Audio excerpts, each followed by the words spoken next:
webinar is basically on AIOS dry eye webinar, looking beyond symptomatic relief in dry eye is in dry eye management.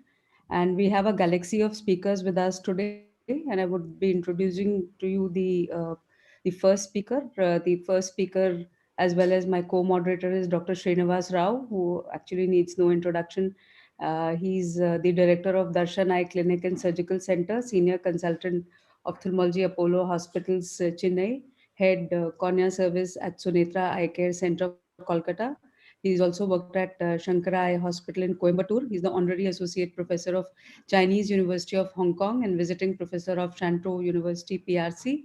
He's conducted numerous instruction courses at the APO, the World Ophthalmology Congress, ASCRS, AO meetings, and several other international meetings. And I think he was one of the first surgeons in our country to do very complex cases, which included limbal stem cell transplants, anterior and posterior lamellar corneal surgeries, autograft pseudoterigem, and also osteoodontokeratoprosthesis, as well as the keratoprosthesis itself, which was pioneered and started by him and Shankar Nitrale.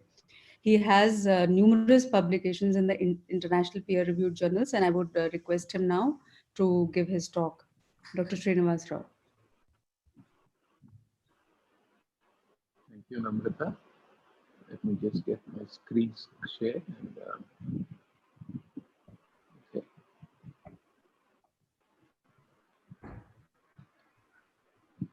Good morning, everyone. I thought I would start today's session by taking a little peek into literature. And this is a painting from the famous poem by Milton, which is Paradise Lost. And I'm sure many of you are aware that this deals with devil's fall from heaven. So the story goes that Satan basically spawns a daughter from his forehead. Her name is Sin. And then he proceeds to have an incestuous relationship with her, from which is born a son, Death. And just to make matters more interesting and more complicated, Death then proceeds to have an incestuous relationship with his quote mother, sister, unquote, Sin herself. So Milton says that these three entities and the various complex relationships that they have between themselves are responsible for most of the evils that mankind faces, and he calls them the unholy trinity. In the context of today's session, we are going to be talking about the ocular surface, and we know that it's very important for the corneal and conjunctival epithelium to be healthy for us to have comfort and clear vision. And in order to do this, we have the tears and the mucus from the goblet cells and the lacrimal glands, assisted by the oily stuff from the lids and the meibomian glands. And all of these work together to keep us happy and comfortable. Just like in Milton's poem, we do have an unholy trinity on the ocular surface as well. And they are the dry eye disease, inflammation, and meibomian gland dysfunction. And these three entities and their complex interrelationships are what result in most of the damage to the ocular surface. And I chose to call them the unholy trinity in the context of today's session. And our purpose is to deal in the next 20 minutes about how we can objectively assess the presence and impact of these elements on the ocular surface and the damage that they produce. Because as Namrata mentioned, the rest of the session deals with corneal regeneration. And in order to regenerate the cornea, we must first understand the degeneration that has set in. Dry eye disease is one of the three most rapidly growing eye problems in the aged and accounts for 1 out of 4 clinic visits to the ophthalmologist in the US. Based on literature, it appears that the prevalence of dry eye disease and meibomian gland dysfunction is more in elderly Asians. And in addition, with the increasing use of VDTs today, there is an increasing burden of disease in another subset of younger individuals, in addition to these elderly people that we are aware of already. These patients present to us with various symptoms, and when we examine the ocular surface, we come up with various signs, and sometimes these two do not correlate. Therefore, the need for an objective assessment, because we can't depend entirely on the symptoms that the patient tells us alone. However, both are important because our goal is not just to treat his symptoms and make him comfortable, but we also have to do things to keep the ocular surface health maintained. I'm going to start with inflammation, and we know that Celsus gave us the cardinal signs, which were Calor, Dolor, Rubor, and Tumor. And in 1871, Virchow added the laws of function as well. And these are present when you have ocular surface inflammation as well. We see pain, redness, and swelling or edema. Heat is not so commonly seen because of the very small 2.2 square centimeter surface area of the ocular surface, which is exposed to the environment. And the loss of function initially is a fluctuation in vision, but with ongoing damage, we can have permanent vision loss as well. Now, interestingly, if you think about it, inflammation is actually a protective defense mechanism that is designed to protect the tissues that it works in. It is triggered by damage to the living tissues by insults such as infection or injury. And within the first 24 to 48 hours, the innate immune system steps in to help and destroy and remove this inciting agent and to repair the tissue that has been affected. If the symptom persists beyond 48 hours, however, the adaptive immune system is activated, and the chief currency of this system is inflammation. And if it persists, there is a vicious cycle of chronic inflammation, and the repeated attempts at healing that go on result in scarring with all its consequences to the ocular surface. In the context of dry eye, the presence and association of inflammation has been known for more than 40 years now, but it is only recently that we are truly understanding the complex interplay between these structures. That is what I'm going to try and cover first. Based on the DUCE 2 definition, we know that hyperosmolarity and tear film instability are considered to be the primary events that set up all of these changes on the surface. And these can happen either because of a decrease in the secretion of the aqueous tears or from an increased evaporation of the tears from the surface, which is where meibomian gland dysfunction comes in. And when you have an unstable tear film, the underlying epithelium, which is in close proximity, tends to get affected, and then it produces a response, which is chiefly the production of these stress-associated mitogen-activated protein kinases from the corneal epithelium. These kinases are then able to initiate the production of various inflammatory mediators. These bring in by chemotaxis the leukocytes and the lymphocytes, and the inflammatory cascade then begins. So most of it seems to start with the corneal surface epithelium, which is why it is important to recognize it and the focus today on the corneal epithelial regeneration itself. A variety of conditions can result in these changes. You can have Sjogren's syndrome, other autoimmune conditions, graft versus host disease, or Stevens-Johnson syndrome. These affect the lacrimal glands, which means there is less tear production, and whatever tears are produced tend to be very inflammatory in nature.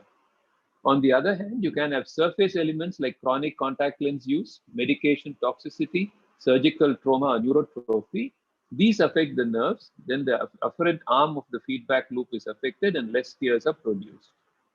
Even if tears are on the surface, if you have significant meibomian gland dysfunction, a poor blink rate, chalasis, Parkinsonism, thyroid eye disease, or extensive video display terminal use, there is constant evaporation. And if this is aggravated by adverse temperature, humidity, and airflow, finally the end result is desiccation and hyperosmolarity. And then this sets up and triggers all of the other changes that we shall see. So a variety of events can be happening on the surface to produce these damages. If you have a transient insult, like a toxic medication, and the acute protective inflammatory response is in vogue, if you can get rid of the inflammatory medication, the changes will disappear and you can quell everything very quickly. On the other hand, in dry eye disease, unfortunately, the stimuli, which is tear film hyperosmolarity and the friction-related damage to the ocular surface, tend to persist because you're not able to address the basic dry eye problem itself. And therefore, in time, the adaptive immune response and chronic inflammation come in. And after the initial cascade, a vicious self-perpetuating cycle develops, which can then maintain itself even if you try and remove the initial stimulus. Most of the patients who present to us with moderate dry eye, they have tear disturbance and inflammation coexisting. And the question, therefore, is which came first? If you look at it objectively, if you have epithelial cell damage from a tear problem, this initiates the inflammatory cascade, as I just said. And this inflammation then perpetuates the cascade, and the inflammatory mediators and the cytokines come back and damage the epithelium, the goblet cells, the meibomian glands, and the nerves. And this results in a further tear film disturbance, and eventually the two cycles will merge. So inflammation can be a cause and a concurrent element that is present in a dry eye disease. If we look at the actual events that happen on the surface, the epithelial cell produces interleukins, tumor necrosis factor, and matrix metalloproteinases. These help in recruitment of T helper cells 1 and 17, and these produce additional mediators like interferon gamma, tumor necrosis factor, and interleukins. And these cytokines are responsible for goblet cell and tear dysfunction, epithelial cell damage. They produce lymphangiogenesis, which makes it easy for these inflammatory mediators to go back and forth between the surface and the immune processing centers. And these are also responsible for the symptom of irritation that patients complain of. When the epithelial system is affected, it also produces corneal envelope precursors, and these are able to induce a keratinization of the meibomian gland orifices. These get blocked, and this recruits the meibomian gland dysfunction into this scenario where there's already dry eye disease and inflammation. So essentially, to summarize, the epithelial cell pathway is important because it produces the initial events, the inflammatory mediators. This results in goblet and tear cell dysfunction and dry eye disease. And the epithelial cell pathway is also responsible for recruiting the meibomian gland dysfunction into this process. So the epithelial cell damage seems to be an early and constant factor in this process that we are talking about. And therefore, it is, again, as I say, important to recognize the presence of damage to the epithelium and to do our best to heal it so that we can try and short circuit some of these bad things that are happening on the ocular surface. We talked about the unholy trinity and their interrelationships. If you have dry eye disease, it produces epithelial damage, which, as I said, the damaged epithelium produces inflammation and then induces meibomian gland keratinization. If you have inflammation, on the other hand, it worsens epithelial damage, then comes dry eye and meibomian gland disease. Or if you start with meibomian gland dysfunction, there is tear film instability, which results in inflammation, epithelial damage. And so all three basically go hand in hand. And if they persist for any length of time, they become one large vicious cycle, which is self-perpetuating, where each feeds off the other, much like in the poem by Milton itself. So you have inflammatory, this is the cycle. You have the dry eye disease cycle. You have the meibomian gland disease dysfunction. They are all interrelated. So this causes adds on to both of these. This adds on to both of these, and so on. So it is very important to recognize each of these elements and try and treat them as early and as effectively as possible. Because if you leave one behind, it gradually brings in the other two as well. So with all this, the question then is inevitable. Is inflammation going to be always present in dry eye disease? Are we fighting a losing battle? Is it going to just hurt the surface no matter what we do? To answer this, in a recent 2020 paper, McMonnies talked about the need to segregate dry eye risk factors into those that are modifiable, like the environment, where we can try and deal with it, or those that are non-modifiable, like age, where we just have to manage them because they can't be eliminated. By identifying the specific mechanisms driving the dry eye disease in individual patients, we might be able to have a rational approach to the therapy itself. The other way to look at inflammation is to categorize it as surface inflammation, which is present on the surface epithelium, and the deeper inflammation, which is present within the lacrimal gland and the meibomian glands. If we understand this concept, this may explain why in many patients who come with inflammation, when we start them on treatment with maybe steroids and other agents, in the first week, there is a good response. The patient comes back feeling very happy. And if we don't understand the deeper component, and if either the patient or us stop the therapy very early within a week or 10 days, they quickly come back with a recurrence of all these problems. And that is because of the persistent deeper inflammation in the lacrimal gland and the meibomian gland. This is a little more difficult to treat. It needs prolonged treatment. We need increasing concentration of the agents that we use and an increasing frequency of use in order to tackle this deeper inflammatory process. In untreated dry eye disease, because of the persistent stimulus, there is a self-perpetuating chronic inflammation. But if you can treat these patients early and correct the tear film instability, which is triggering all this problem, and correct the epithelial damage so the epithelium does not escalate everything, and take care of the inflammation right at the start, you can heal the ocular surface and exit the patient from this one-way street. But you must recognize and treat these things appropriately at the earliest possible time.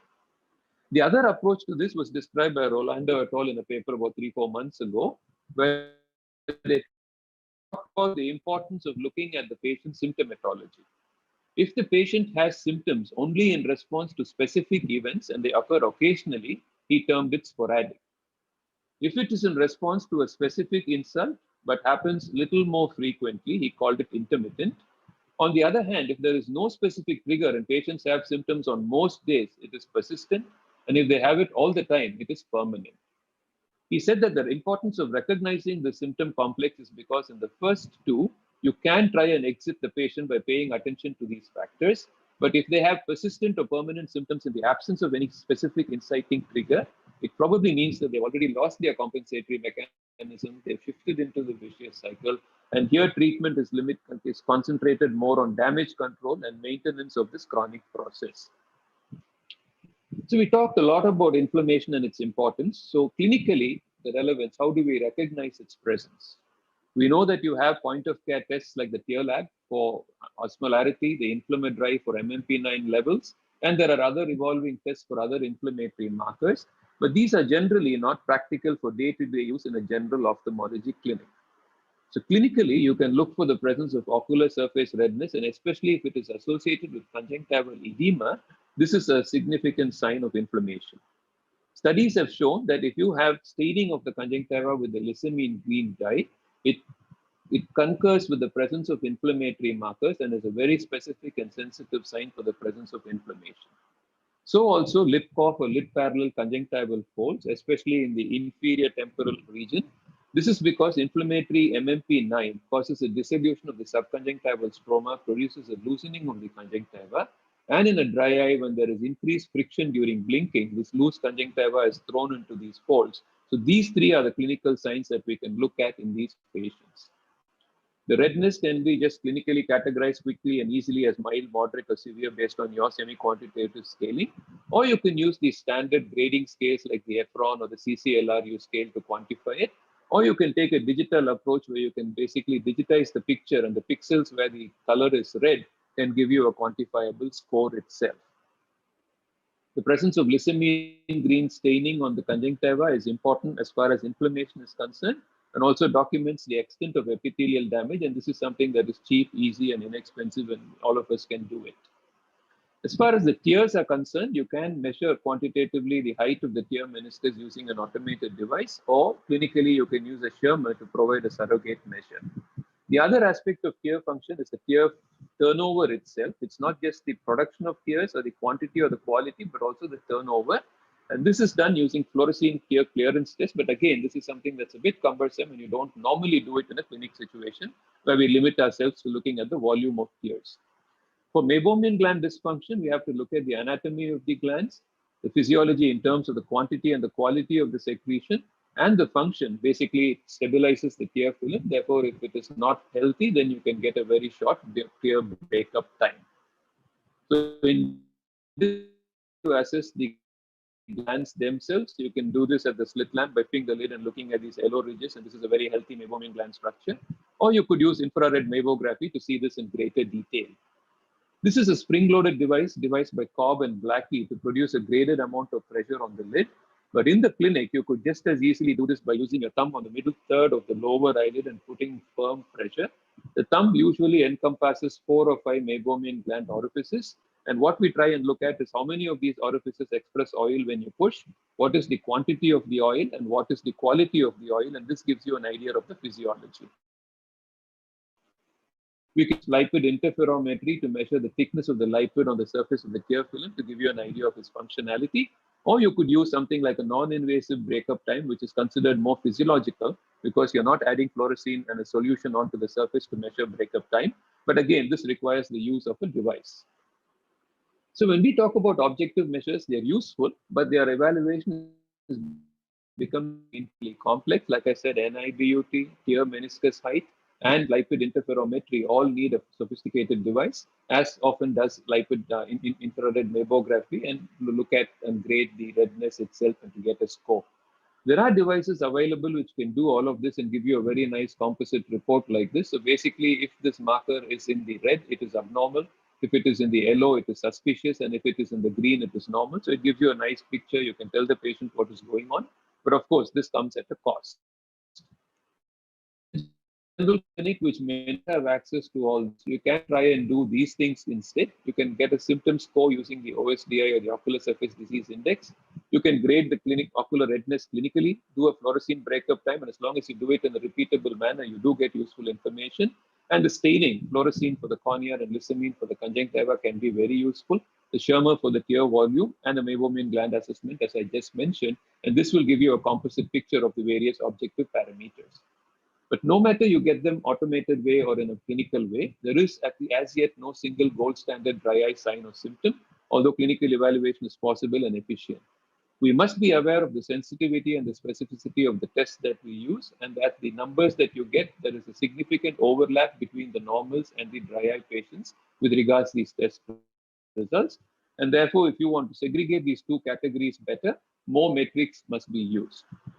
Once you have a measure of the mucus, the aqueous, and the lipid performance, you can put them together to say whether the patient is normal, whether he has an aqueous deficiency dry eye, an evaporative dry eye, or a combination of the both. And on top of this, you look for the presence of inflammation, you look for the presence of ocular surface staining, and the various other conditions which I showed you in an earlier slide, which may be present and aggravating the situation on the ocular surface. So these objective tests help us to detect the presence of changes on the ocular surface. They help you in categorizing the type of disease which is present. They help you to document the changes and therefore grade the severity as mild, moderate, or severe for that particular disease. And by knowing the type of disease and the severity, you can rationally choose the therapy for that particular patient. And when they come back after treatment, you can use these objective tests to sequentially monitor the progress of the disease. We spoke about the disconnect between symptoms and signs. So sometimes you may have a patient with extreme symptomatology in whom the Schirmer is normal and there is no fluorescein or lissamine green staining the surface. But if they have an extremely short BUT, they fall into what is called the short BUT dry eye, which the Japanese and the Asia Dry Eye Society are seeing a lot of in their patients. And this may be responsible for a significant patient symptomatology. On the other hand, if you have patient symptoms which are extensive, but you have a normal Schirmer, no staining, and the BUT is also normal, we may be dealing with neuropathic pain, which often happens in a surgically mutilated cornea or a surgically traumatized cornea because of the nerves that are amputated and then they regenerate in an abnormal manner. And I guess we're going to be hearing a lot about this in the next talk, because there is talk about corneal regeneration after corneal refractive surgery, which is one of the situations where you may see this. So to basically conclude, the objective tests are important because patient symptoms can vary. There's a bit of a psychogenic component there.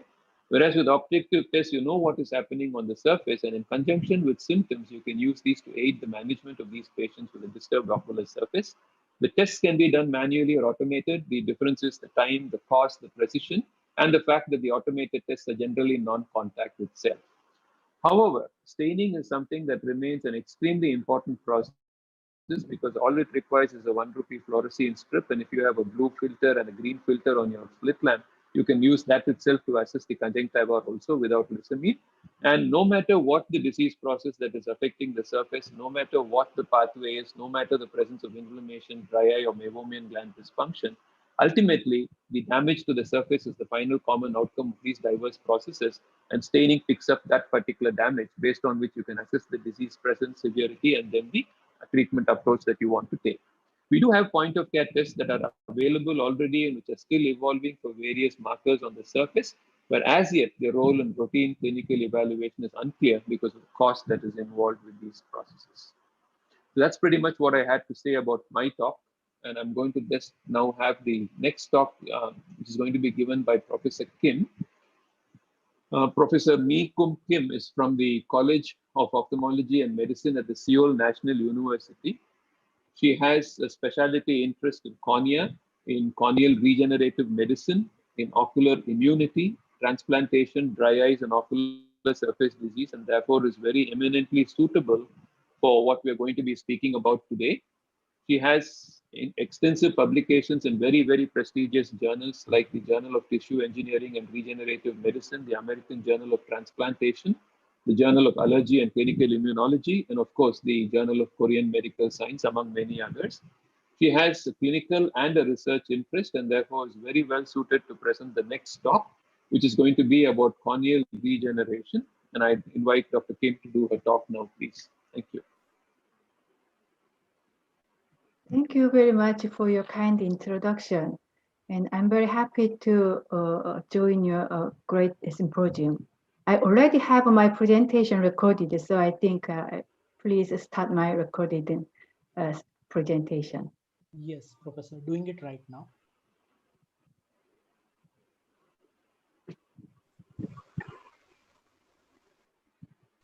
Three.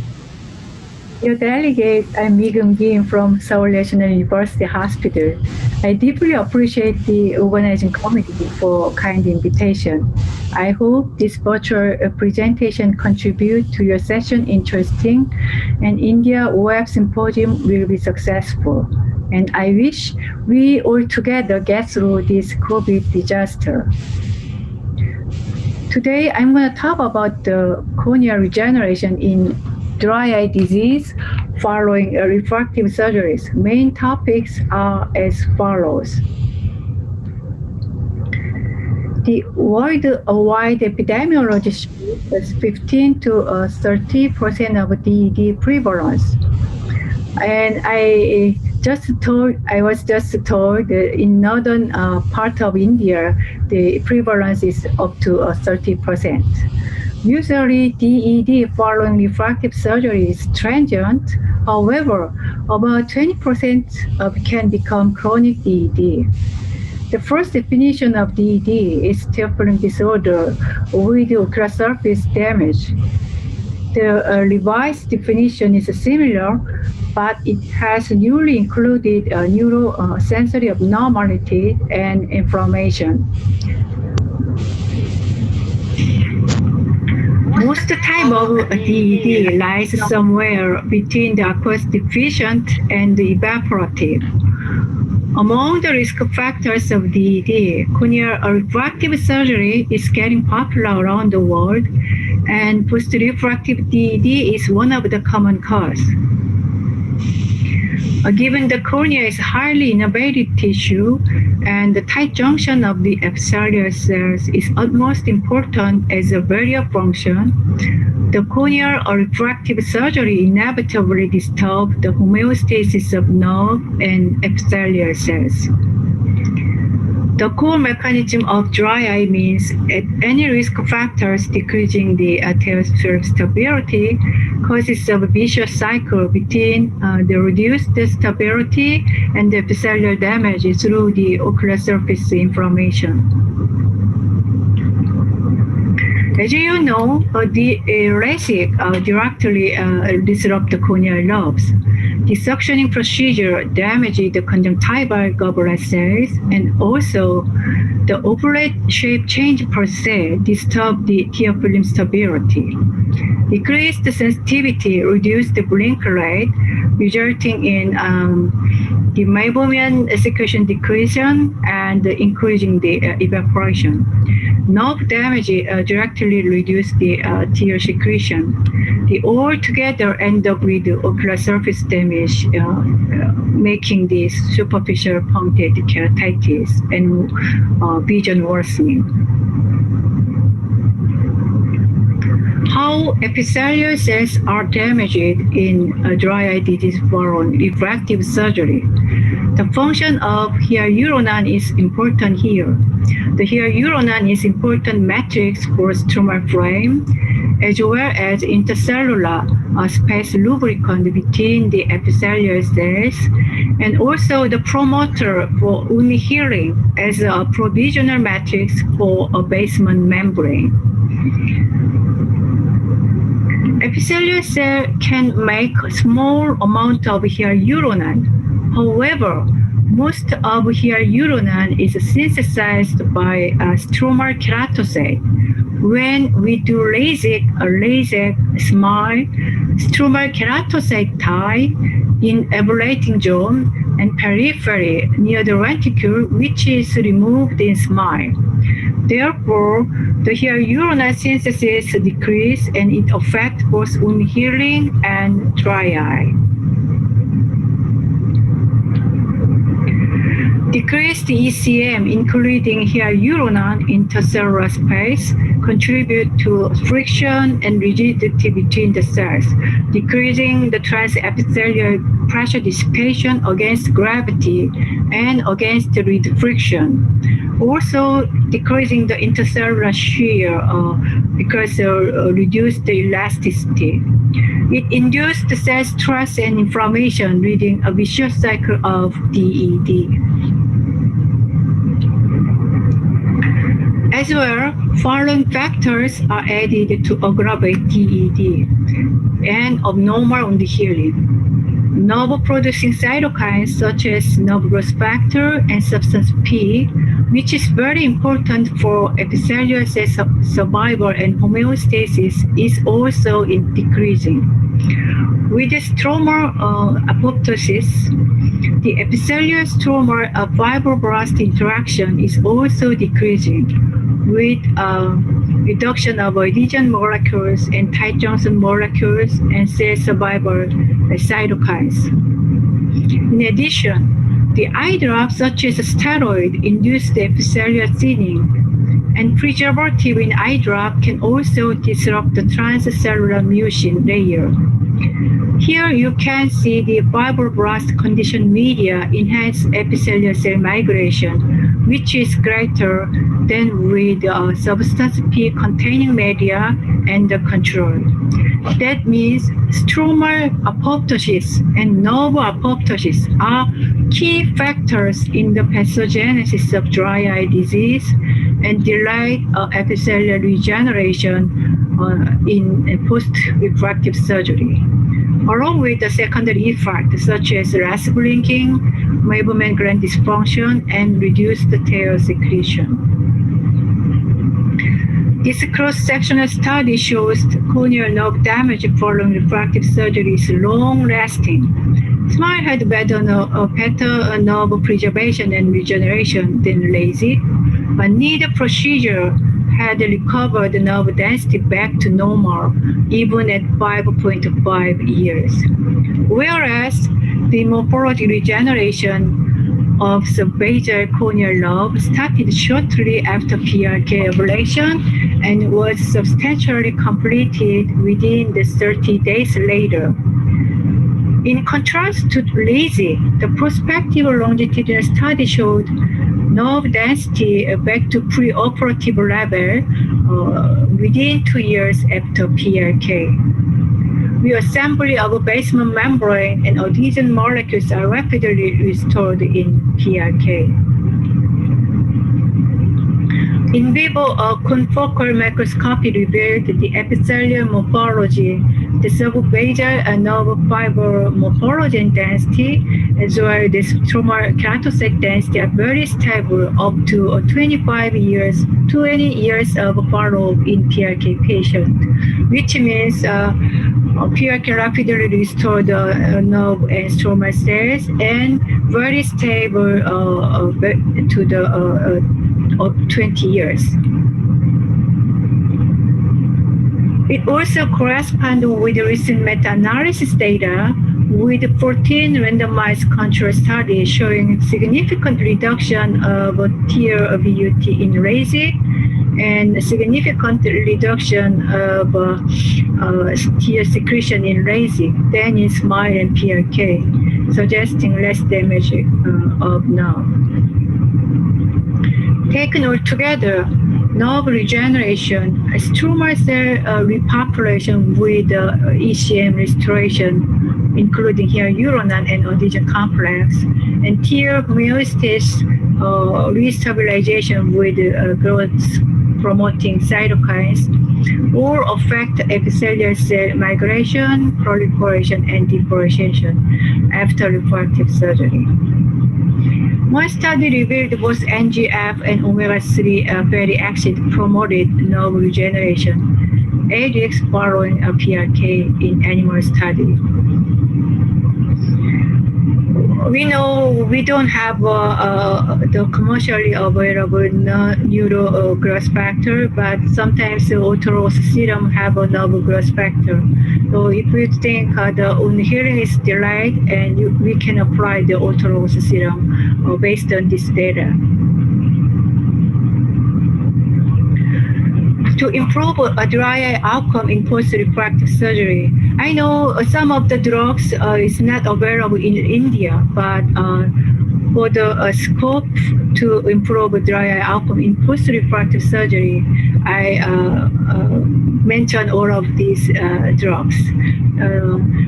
Tear supplement with 0.1 to 0.3 hyaluronic acid, which I prefer, and the corpuscle is kind of a purinatic P2 white receptor agonist. That stimulates water and mucin, sometimes ribopimine. This is a mucin replacement drug. Yeah. This one is necessary, and if you combine the anti-inflammatory drug, it's not available right now in India, but maybe in future you can have it. Cephalosporin revealed better refractive outcome. And blinking exercise is very important. I already mentioned it.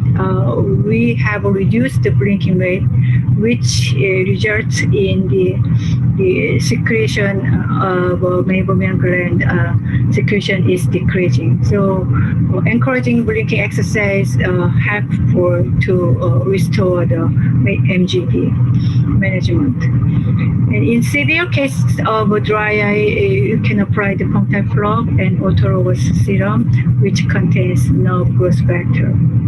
And omega-3 fatty acid may be beneficial to reduce inflammation and to enhance nerve regeneration.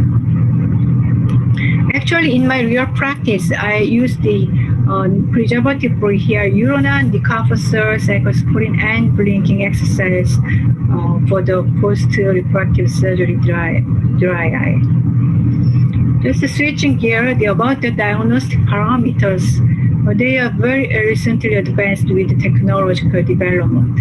I think this is mostly covered with talk by the previous speaker, so I'm gonna skip a lot of part.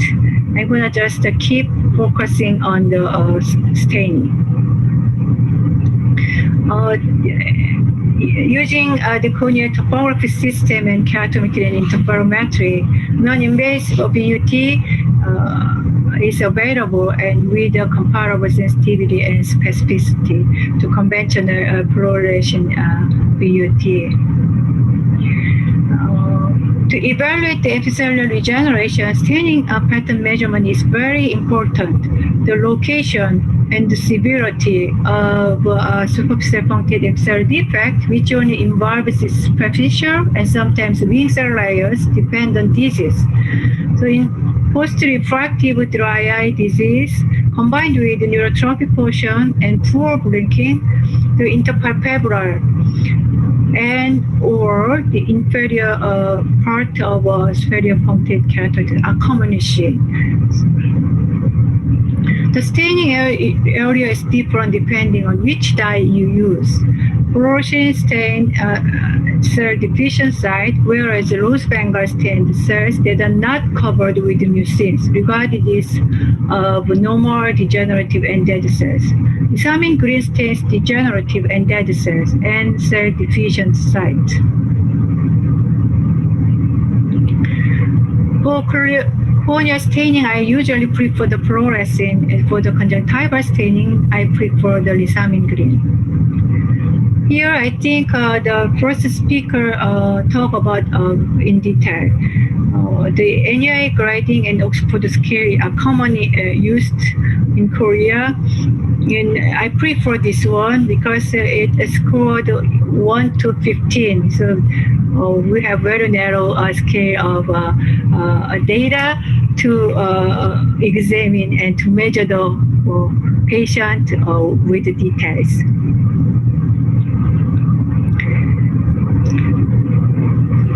So here I summarize again because it's very important, and I think the hyaluronan is the first choice, and if you have it, then the stimulant and the anti-inflammatory drugs is a second choice, and blinking exercise is important, and it is very easy one, so I think you can always encourage the patient with blinking exercise. To talk about the Hydra, I'm going to give some of the brief introduction of the effect of hyaluronan. I know in India you don't have any combined drug, but I don't want to emphasize the combination. This slide is for the effect of hyaluronan, because not much data of literature so far of hyaluronan alone application. That's why I choose this one to look at the high hyaluronan effect. And combined with the CMC, it improved the visual acuity and increased the tear secretion. Then compared with the CMC alone, it means hyaluronan have some effect on improvement of dry eye.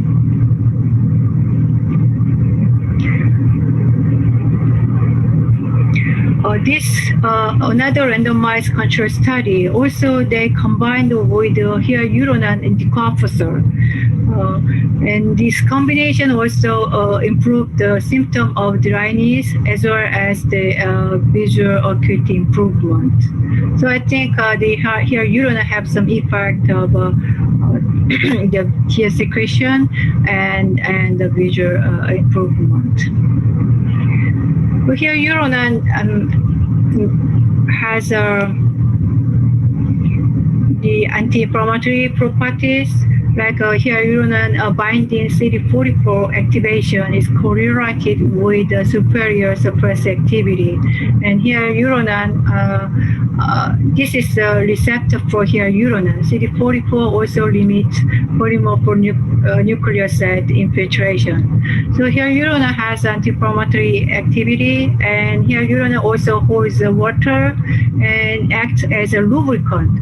So not only dry eye, but also those arthritis, inflammatory disease, and also dermatology, hyaluronan is widely applied.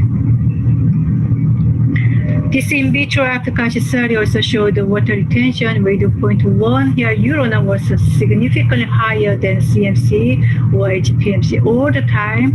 And the survival rate of human corneal psoriasis was significantly higher, and most times with 0.1 hyaluronan than CMC and HPMC.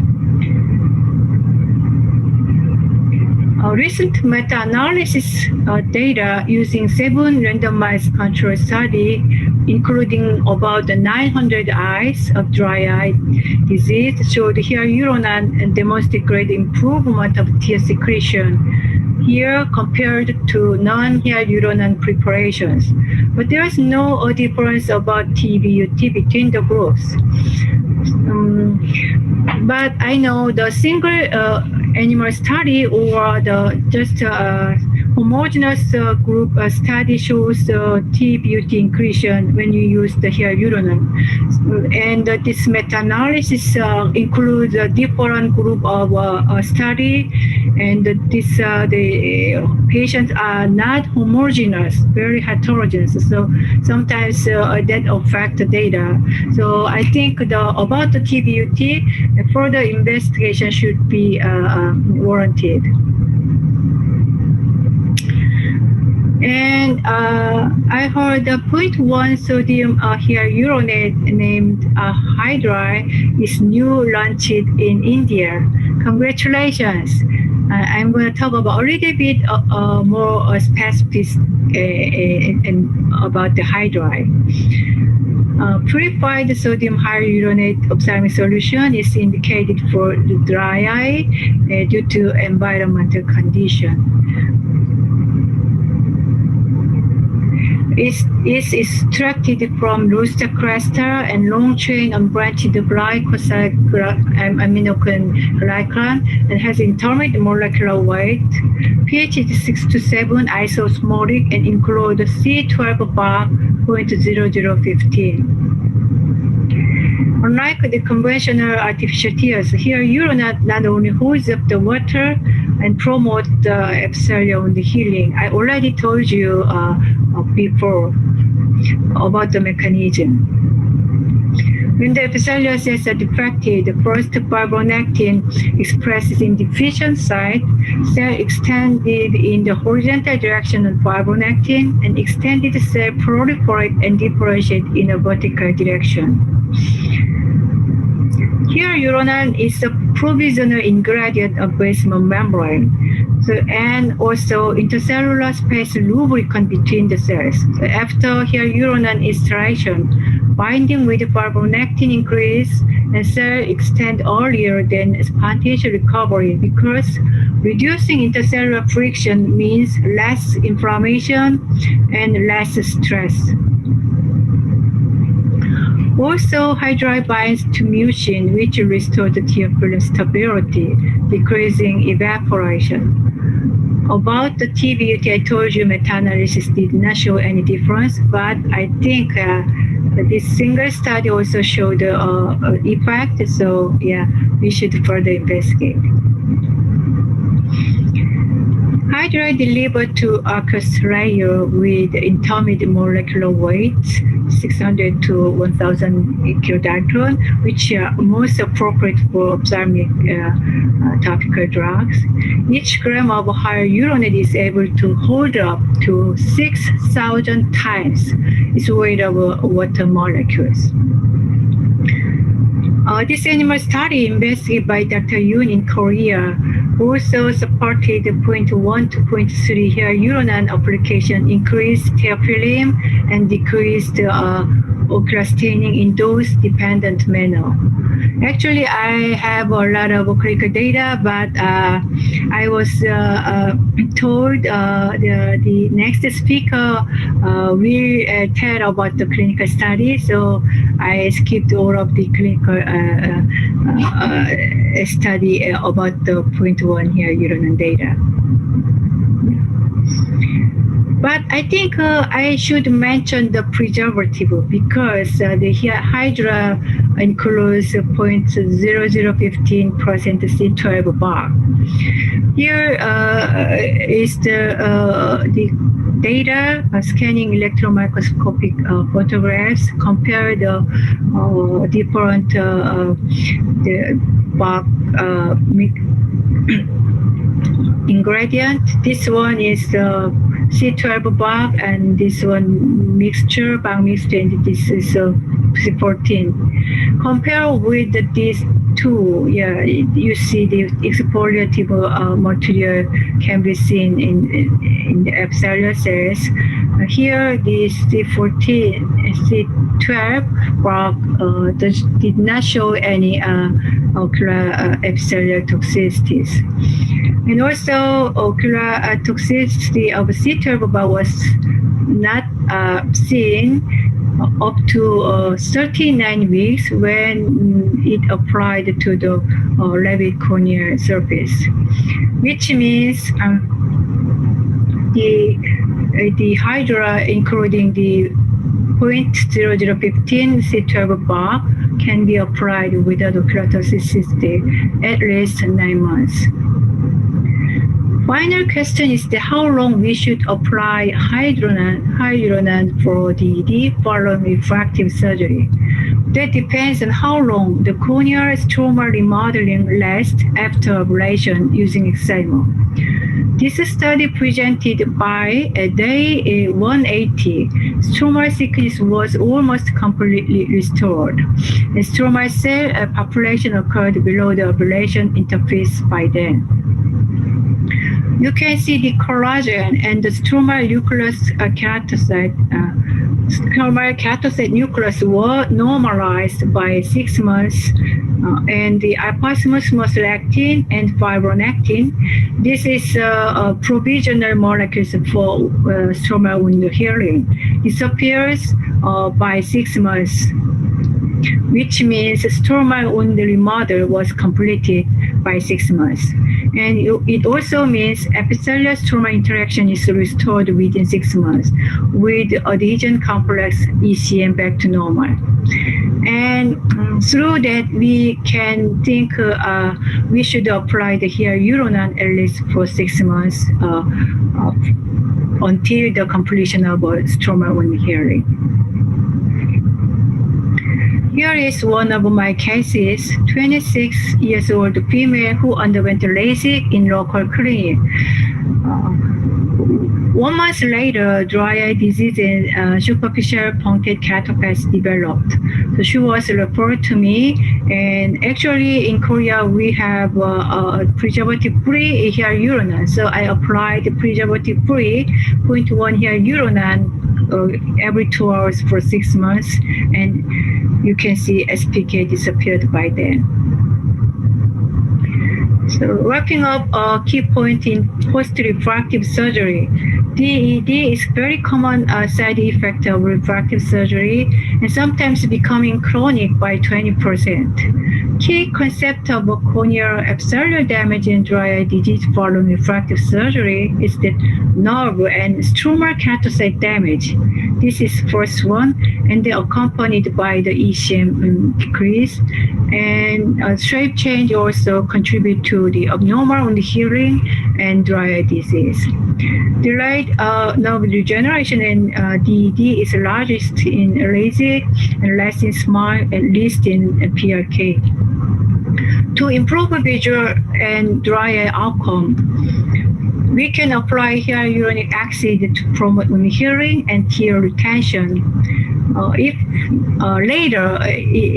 it is available, you can combine with anti-inflammatory drops and tear stimulant and omega-3 fatty acid. The blinking exercise I definitely recommend.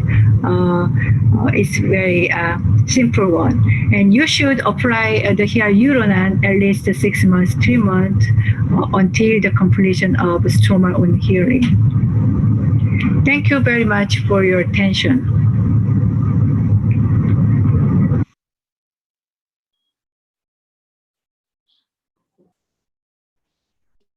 Thank you so much, Dr. Kim, for that excellent presentation. There were so many insights and so many things which we also, learned from the presentation because of the various studies that you showed.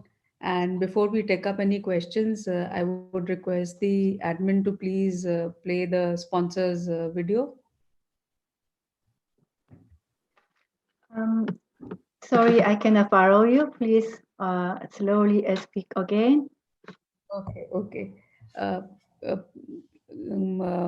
Mr. Bhushan, can we have the video, please? So next one. Yeah. Okay, thank you. Yes, ma'am. Can we have the video, please? Yes.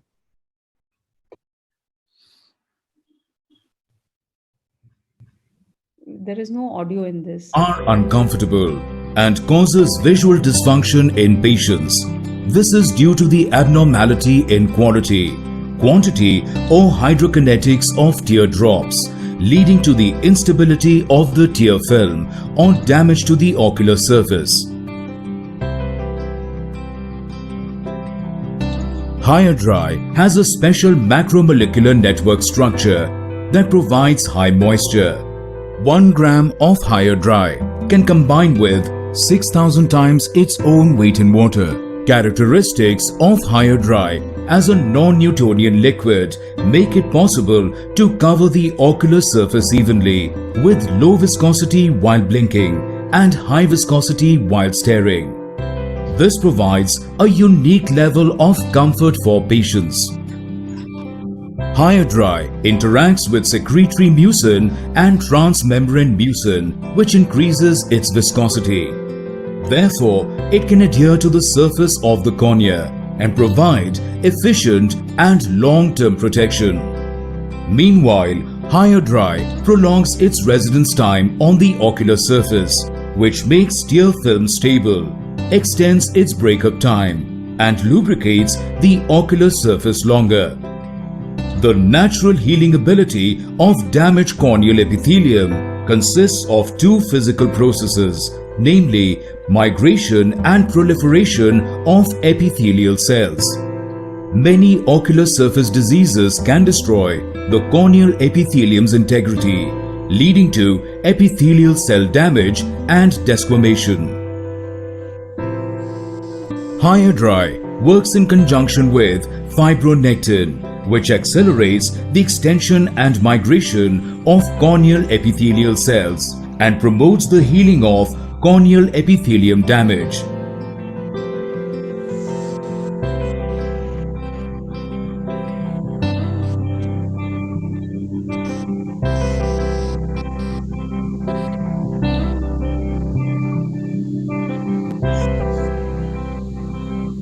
Higher dry efficiently improves the barrier function of the corneal epithelium and constructs a healthy ocular surface microenvironment and increases the integrity of the corneal surface cells. Higher dry is a polysaccharide artificial tears eye drop that has a biological activity.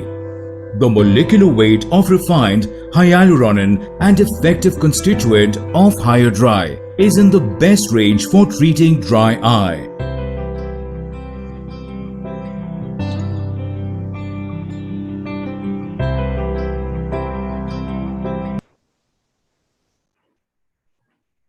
So thank you for that. And now I'll be introducing the next speaker. The next speaker is Dr.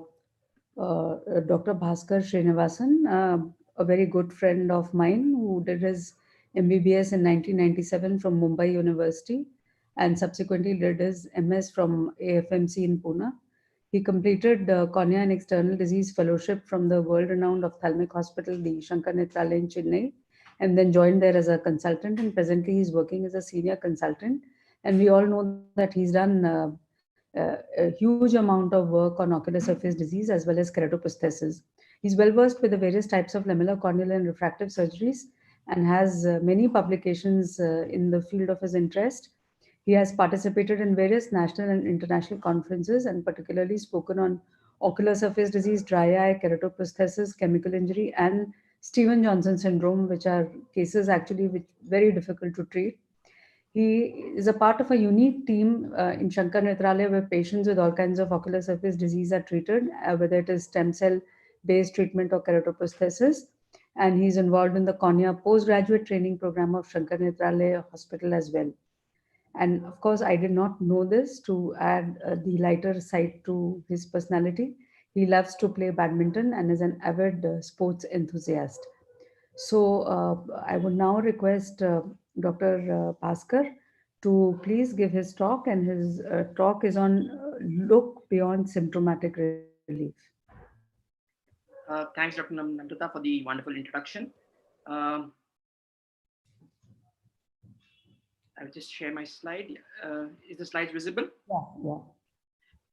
So I would like to thank Santan for giving me the opportunity, and I would also like to thank Santan and Bhushan specifically for giving me the slides for this presentation. So we are going to be basically discussing on efforts to look beyond just symptomatic relief in dry eye and what do some of the clinical and preclinical studies tell us.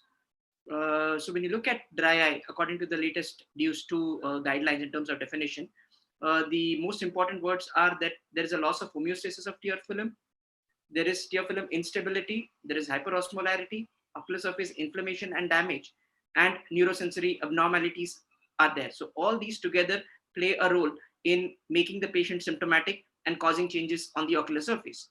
And when you look at classifying dry eye, you would basically broadly categorize them into an aqueous deficient dry eye or an evaporative dry eye. And the aqueous deficiency is further subcategorized as either being a Sjogren's or a non-Sjogren's dry eye. And the MGD is categorized as being caused either because of an intrinsic pathology or an extrinsic cause.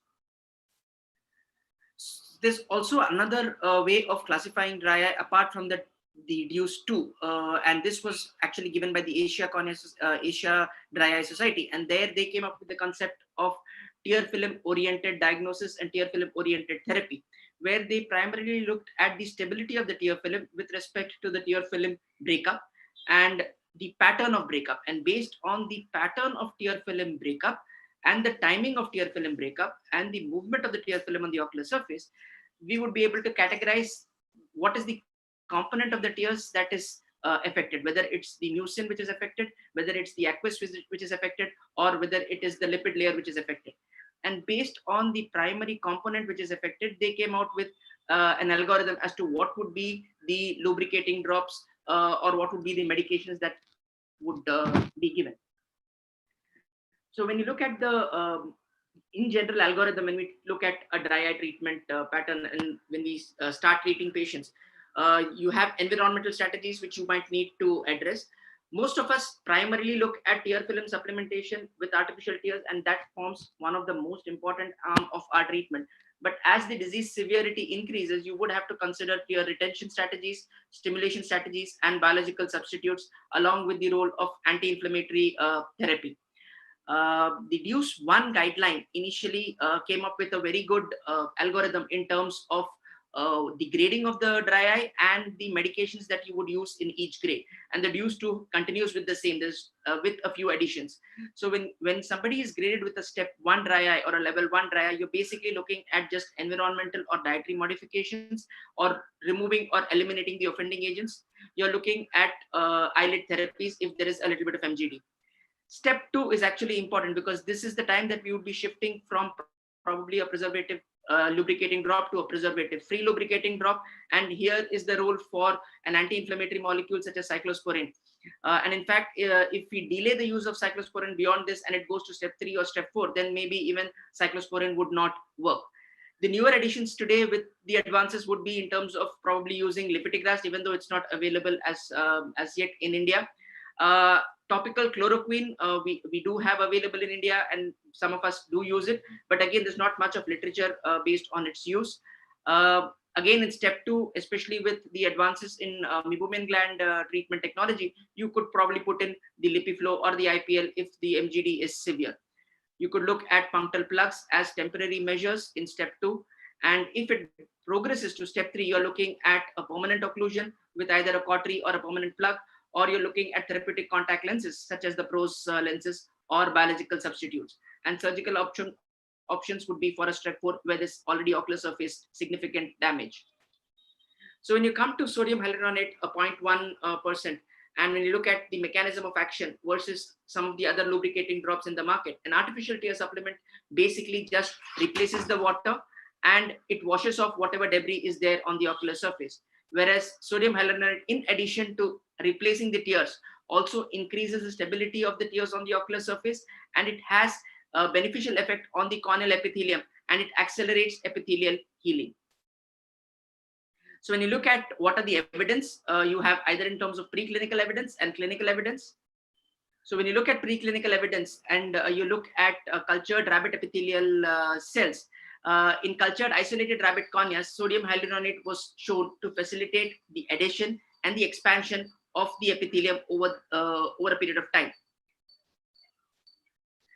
And when you extrapolate it to rabbit corneas, where you experimentally induce an injury, either with the use of N-heptanol, which preserves the basement membrane, or with the surgical removal of the epithelium where the basement membrane is already damaged. And if you look at a vehicle versus a 0.1% hyaluronate versus a 0.5 or a 0.3% hyaluronate, and look at how the healing happens. And this was basically the study design where they put the medication immediately and then at 2-hourly interval for 4 times, and then the experiment 2 where they started the drops immediately at 2-hour intervals for 4 times, and then 2-hourly in the next day. So when we looked at the wound healing response in these rabbit corneas compared to vehicle, the 0.1% sodium hyaluronate stimulated wound healing regardless of the presence or absence of the epithelial basement membrane. But between a 0.1 and a 0.3, the 0.3 facilitated a faster epithelialization if the basement membrane was also damaged. It decreased, so to conclude, sodium hyaluronate decreased the time required for wound closure, and almost within 48 hours, the surface was epithelialized. And this was independent of the molecular weight, but it did depend, like I said, on the concentration of the sodium hyaluronate. So to conclude, when you're looking at an epithelial healing, you're basically looking at 3 steps: a migration of the epithelium, a cell division, proliferation, and a cell differentiation. So very early in the injury phase, sodium hyaluronate does promote healing by facilitating a movement of the epithelium on the surface, and it very quickly reestablishes the epithelial barrier on the bed. And point 1 was effective for mild damage with a relatively intact basement membrane. So when you look at sodium hyaluronate concentration and molecular effect versus the other molecules in terms of chondroitin sulfate, chondroitin, keratin sulfate, the sodium hyaluronate significantly affected the epithelial wound healings as compared to the other molecules. So just to conclude it again, it basically sodium hyaluronate facilitated adhesion and expansion of the epithelium, significantly promoted extension of the epithelial layer as compared to a control group, and helped stimulate wound closure in a dose-dependent manner. So when you look at clinical studies of sodium hyaluronate, so if you look at what is called as the breakup index, which is basically a ratio of the breakup time after installation of the drop versus the breakup time before installation of the drop. The artificial tears as well as sodium hyaluronate initially increased the breakup time significantly, but this effect was more sustained or more long lasting with sodium hyaluronate as compared to a CMC based vehicle. This is a phase 3 study where sodium hyaluronate was compared with a control vehicle, and one eye of the patient was given sodium hyaluronate and the other eye was given the control vehicle. And the evaluations are basically in terms of the subjective symptoms, which were either improved, markedly improved, slightly improved, unchanged, or worsened. The objective findings, which were based on the fluorescein staining at 2 weeks and 4 weeks as compared to the baseline. There was also a questionnaire on the global improvement between both the eyes, which was independently rated, and the overall safety or adverse effects were also noted. So when you look at sodium hyaluronate versus the vehicle group, almost about 50% of the eyes which received sodium hyaluronate showed that the patient said that they felt it was useful or very useful as compared to their pre-drop phase. When you look, and this is just another graphical representation of the same data. When you look at their objective and subjective rates of improvement, also sodium hyaluronate scored much better than the placebo, and this difference was statistically significant. And when you look at objective improvements alone, disregarding the subjective improvements, the difference was also statistically significant. And in fact, the objective parameters were much better as compared to the overall global or when you add the subjective parameters as such, indicating the beneficial effect of the molecule on epithelial healing or epithelial regeneration. As far as safety profiles are concerned, there were a couple of patients who had conjunctival edema or allergic conjunctivitis, but that was not something which was seen very commonly. It was as for any lubricating drop available in the market. So to conclude, based on the combined subjective and objective findings, there was significantly better overall improvement in eyes assigned to the sodium hyaluronate as compared to those treated with the vehicle. The objective improvements were slightly better as compared to just the subjective improvement. This was, again, with hair dry, we are basically worried about the use of a preservative, because we always look at avoiding preservatives, especially when we have to use lubricating drops for a prolonged period of time. And even if you look at the DUSE 2 guideline from level 2, we say you have to use a preservative-free molecule. So when you're looking at hair dry as an option and the presence of BAC is there, so obviously there would be a little bit of concern. So this study looked at the use of preservative-free sodium hyaluronate versus the BAC, which basically has a preservative versus sodium hyaluronate with BAC of about 0.003%, and the dosage was more than 6 times in a day. Again, basically the objects were objective improvement, subjective improvement, and the patient impression along with the side effects. And the side effects in eyes with preservative and without preservative at a concentration of 0.003 was almost similar. So at such a low concentration of BAC in these eyes, it was not making a significant difference to the ocular surface. Again, why is this? It is probably related to the version of BAC. So if you have a BAC C12, the damage to the ocular surface by a BAC C12 is much lesser as compared to a common BAC mix, which causes significant more ocular surface damage, as seen by this scanning electron microscopic images 10 minutes after application of both the drops on a stem cell growth.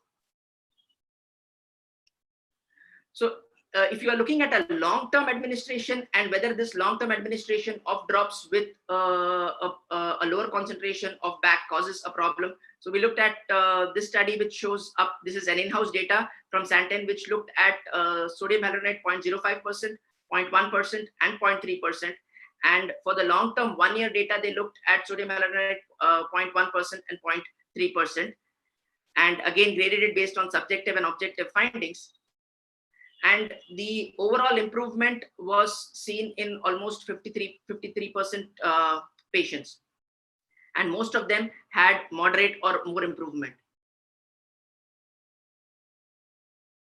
So unlike a standard BAC, the C12 BAC in sodium hyaluronate has less toxic effects. And even after almost about a year, the patients do have an improvement in their symptoms and in the ocular surface status. So compared to conventional BAC, the toxicity of the C12 BAC seems to be much lesser.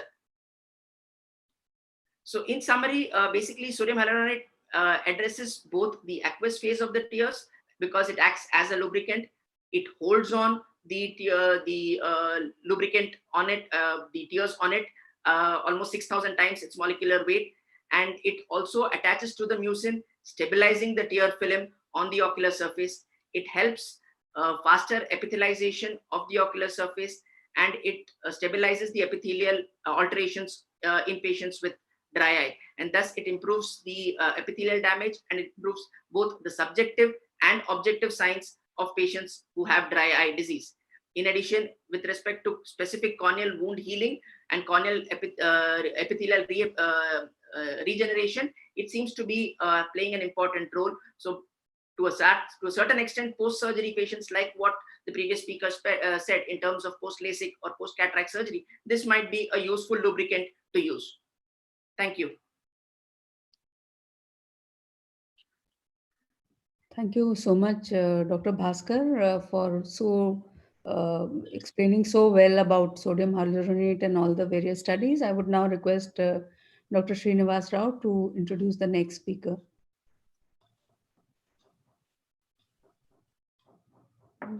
Dr. Srinivas Rao is there?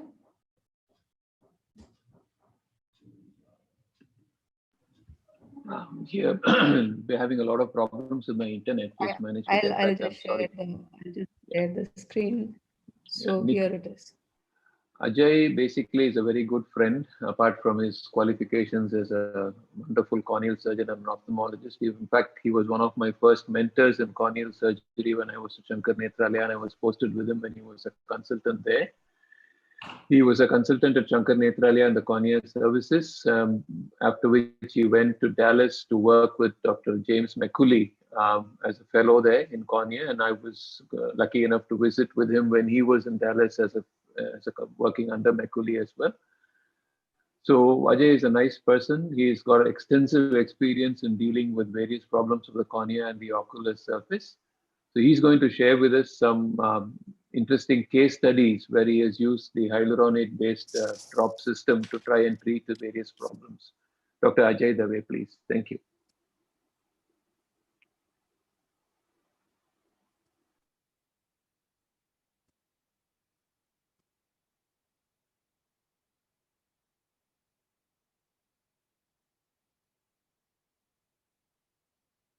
Thank you, Namrata, and thank you, Santen, for today's presence on the screen. From the science to the world of real clinic. Learn you must. Maybe unlearning is more important. So let me start with my Japanese style of a haiku. Vision gets blurry lid vipers tired, flails flat, teardrops from comb. Now I'm referencing to a rooster. So my first look at the dry eye patient was as an undergraduate at King George's when I watched my professor do a parotid duct transplant for a bone dry eye. The comedy of the post-operative was that the patient would often cry when he was eating his food.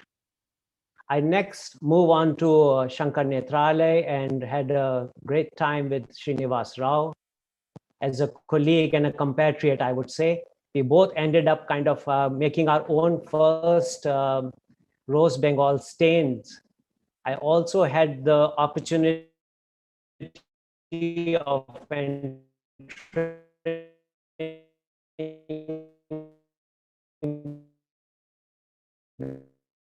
the labs to do my first year osmolarity, and with Dr. Biswas, cytometry for the pre-operative corneas on the corneal transplant with a portable keratometer. Now, two things I realized: that the globe was there and the lids were there. Of course, the lids of these group of subjects would not move, and I would often add lubricants there and move them manually. So that is somewhere in the back, that the lid movement is very critical in your outlook of things. This is a patient of essential blepharospasm, and you can look at the lid movements and your management is going to make a little difference there. I skipped a slide.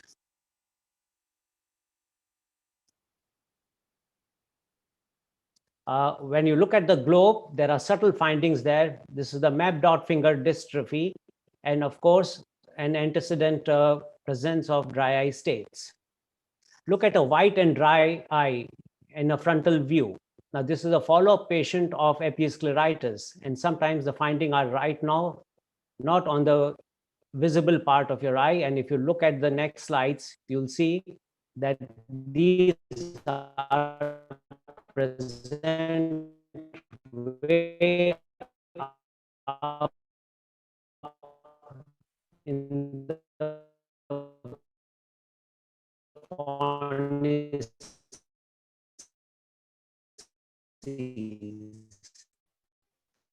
So this patient would require long-term management of dry eyes beyond the management of epi's. Now, these, I think I lost.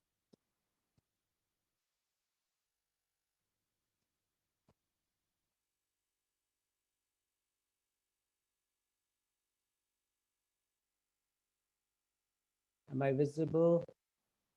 Jayo?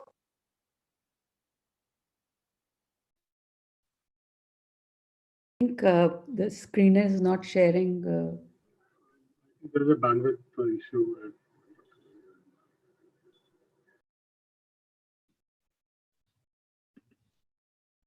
Yes, we've got it now. We've got it. Dr. Ajay, we've got it. You have to unmute yourself. You have to unmute yourself. We can't hear you now.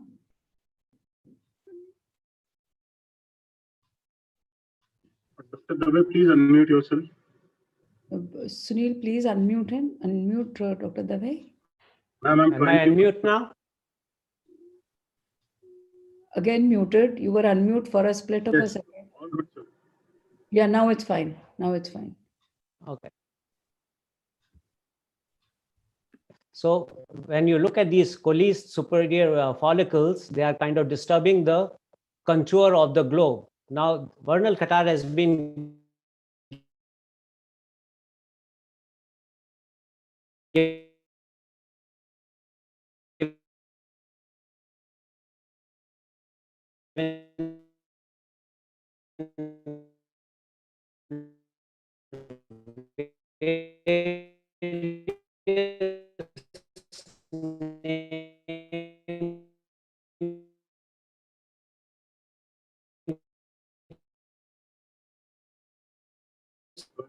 bandwidth issue there.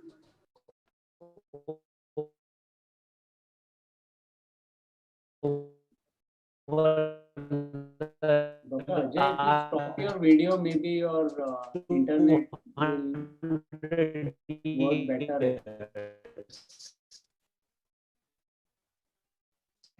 And what I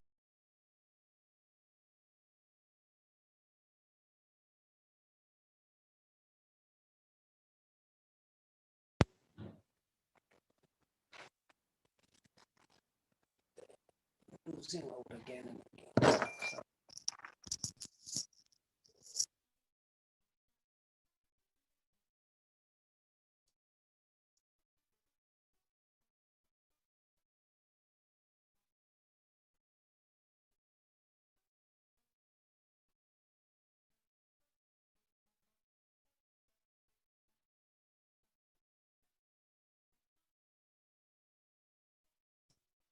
I think Dr.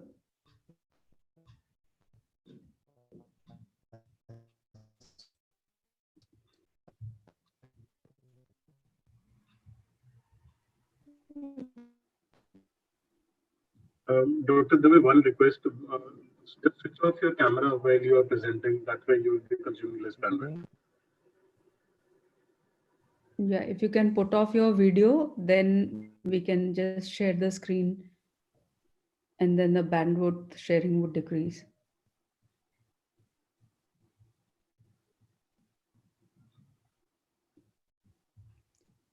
Or else, Sunil, if you can get the presentation on email, maybe you can present it from there and Dr. Dave can talk. Yes, ma'am, I can. Yeah, so meanwhile, we can have the next presentation. Dr. Srinivas, can you please introduce the next speaker? Okay, if that's the plan, I think we will let Ajay work out his video. Maybe the what Namrata suggested we will try.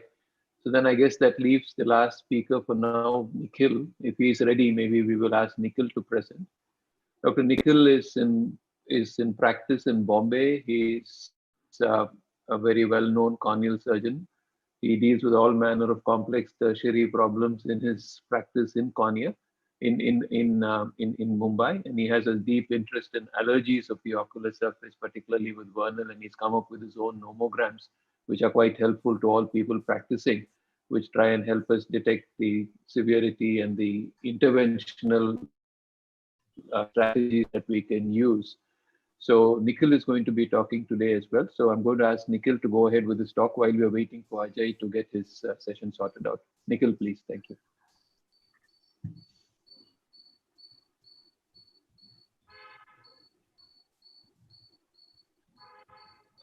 Sir, you are on mute.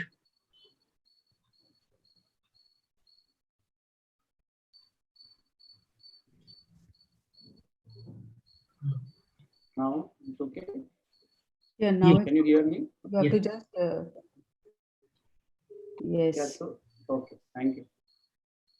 So I think during this webinar, we've all heard how sodium hyaluronate is helps epithelial healing, and I think we all agree that we use it for different types of dry eye cases that we come in our clinical practice because of its properties of healing and water retention and tear film stability.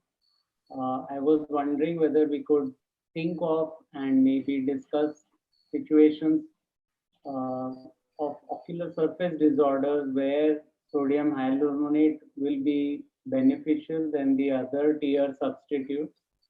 I must confess that I may not be using it for all these conditions because sometimes it's not in the back of the mind, and that's why I thought I will share some of these situations so that probably we should, think over them and decide whether it would be useful to use these drops in these particular situations. So I thought I'll just look at some of the clinical situations where we can use sodium hyaluronate other than the ones we discussed today, and also see if there is any literature on those specific indications. So I know that most of us treat abrasions by patching the eye, and that means we may not be able to put drops, but sometimes we don't patch the eye if it's traumatic or we feel there is a possibility of some infection, so we would like to treat with antibiotic drops as well. And sometimes when we remove the patch after 24 hours, the epithelium has healed, but probably it is not as healthy as a normal epithelium. So I was wondering whether in these situations, we normally always use an artificial tears as an addition to the antibiotic drops or the ointment that we use, and maybe sodium hyaluronate may be a good option in these patients as it might improve the healing and provide better comfort. And there are some studies which have been done and reported where they had used it for corneal abrasions. And in fact, in one study that I went through, they had mentioned that before they patch the eye, they would put a drop of sodium hyaluronate, and they said that it might be helpful in the epithelial healing once the eye was patched. So I thought maybe this is one, again, situation that we commonly see in our clinics. We use tears, but probably maybe hyaluronate may be a better option in some of these patients. Of course, we discussed that a lot of post-surgical cases like cataract and post-refractive surgery, we would like to use sodium hyaluronate, and there is a lot of data that we saw today. But then I was just wondering, we have several cases where we end up in epithelial defects on the table, and we always like the epithelium to close up quickly because that puts the fear of infection away from our minds. For example, a cross-linking procedure with epithelium off, or when we do a photorefractive keratectomy or a PTK. Pterygium surgery, especially a large pterygium, creates a significant amount of bare area on the corneal surface. And similarly, when we do other ocular surgeries, such as limbal grafts or excisions, or so number of ocular surface surgeries do leave a large bare area on the corneal surface which needs to epithelize. And again, all these patients are treated with artificial tears, whether it's at the back of the mind or not, whether we would like to use sodium hyaluronate or we use just what comes on our thought or on the pen.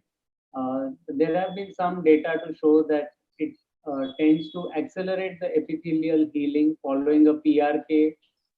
And there is also a study I could find where they've used it after pterygium surgery, and they found that it enhances the epithelial healing process. We know that diabetics have a cornea problem on the ocular surface. Tight junctions are not up to the mark. So there is poor epithelial cell adhesion, a poor barrier function, an increased permeability of the corneal epithelium. Similarly, the hemidesmosomes are probably not functioning as great, and we know that the diabetic epithelium does not adhere well to the Bowman's. The basement membrane itself may be abnormal and thickened because of an increase in the presence of glycation end products. All these factors may predispose the corneal epithelium or the cells to slough off and probably not adhere well to the surface. In addition, we have trophic related problems because we know that there is a decrease in the subbasal nerve density, which itself also contributes to reduced aqueous tear production in diabetics. We know that for various reasons, there may be an increase in the meibomian gland dysfunction in patients who have diabetes, and there may be an increase in inflammatory markers on the ocular surface in patients with diabetes. So a number of mechanisms might contribute to not only a dry eye process, but also corneal problems that we see. Typically, we also see, for example, when vitrectomies used to be done, the cornea epithelium used to be debrided. And I remember in my postgraduate training, we used to have problems post vitrectomy when the epithelium would not heal, and it used to be a big problem. So in diabetics, again, where there are all these type of problems, we need a drug which can aid epithelial healing. And there have been several articles in literature which have looked at sodium hyaluronate and the corneal epithelial healing in diabetics. in animal as well as in human trials or human patients. These studies have been done which show that they help the corneal epithelial healing and diabetic eye disease. Similarly, we encounter large epithelial defects with probably injury to the basement membrane structures, and severe cases of chemical burns may have extensive damage in addition. Some of the milder cases may just have an epithelial slough off, and we always use lubricants when we give to a patient in addition to all the other treatment that we give for a chemical burn. And we are basically concerned with ocular surface epithelialization, so that helps to protect from further corneal melting and more complications. And I was wondering whether, in addition to all that we use, maybe sodium hyaluronate given 4 to 6 times a day might be a useful addition to the treatment armamentarium. And as I think Bhaskar also mentioned, there have been several studies on corneal burns in animal eyes where they've used sodium hyaluronate, and they found that it helps the healing process, and the epithelial healing has been studied in animal eyes. And also in human trials, there have been some cases where they found that in alkali burns, maybe the corneal epithelialization in with sodium hyaluronate is faster.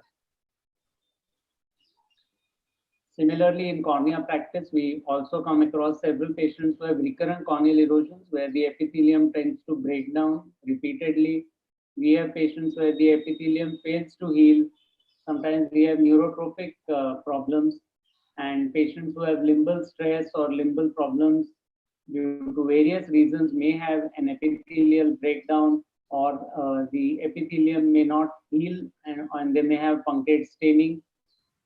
Again, in some of these patients, maybe we're trying sodium hyaluronate, as we know that in addition to epithelial migration, I found this study which said that it helps the recovery of the hemidesmosomes, which might be an additional advantage in patients where there is a problem at the hemidesmosome level, in addition to the epithelial healing problem.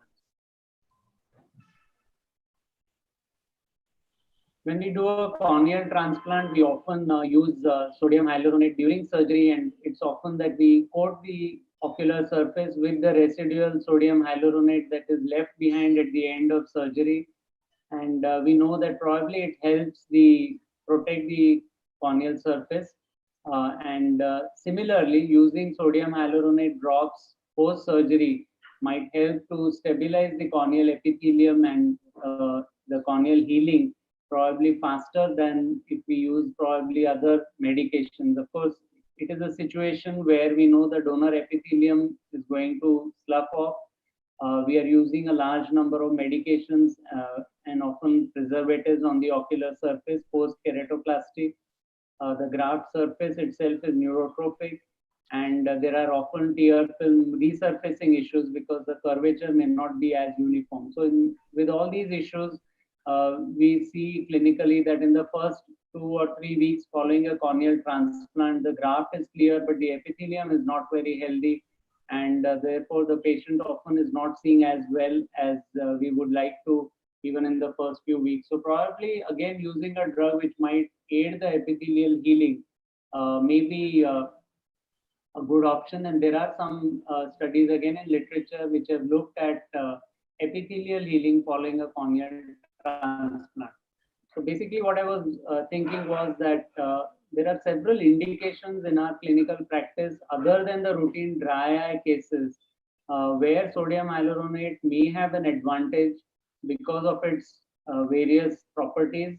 And I think it's time that probably we look into some of these cases and see whether the drug can help our patients heal better and feel better. Thank you.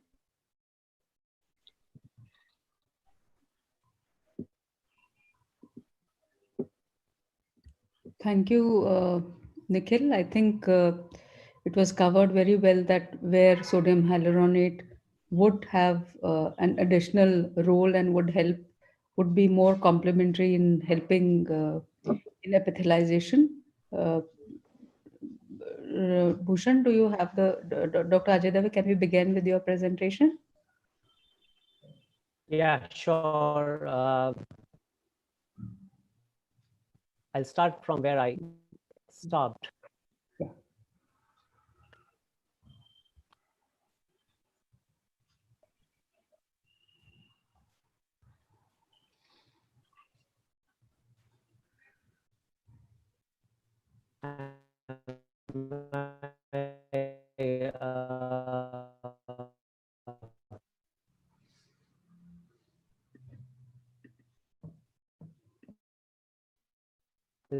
The technology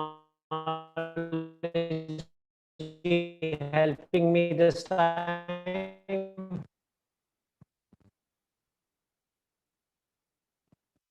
Am I audible? Yeah. Yeah, you are audible. You are audible, Dr. Am I audible? Okay. Ajay. So Yeah, moving now it on is from the, okay, perfectly am I audible. audible right? Okay. Yeah. So these are the post adenoviral keratopathy, which will go long term into Zika syndromes, and they need to be managed accordingly. So depending on the diagnosis, these are the macro diagnoses of and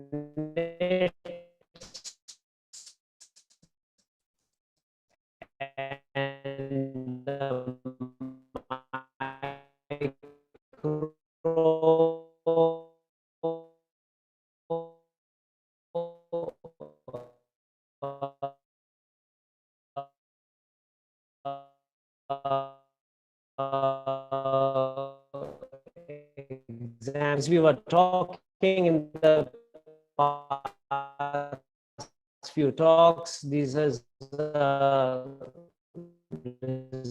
result of a soft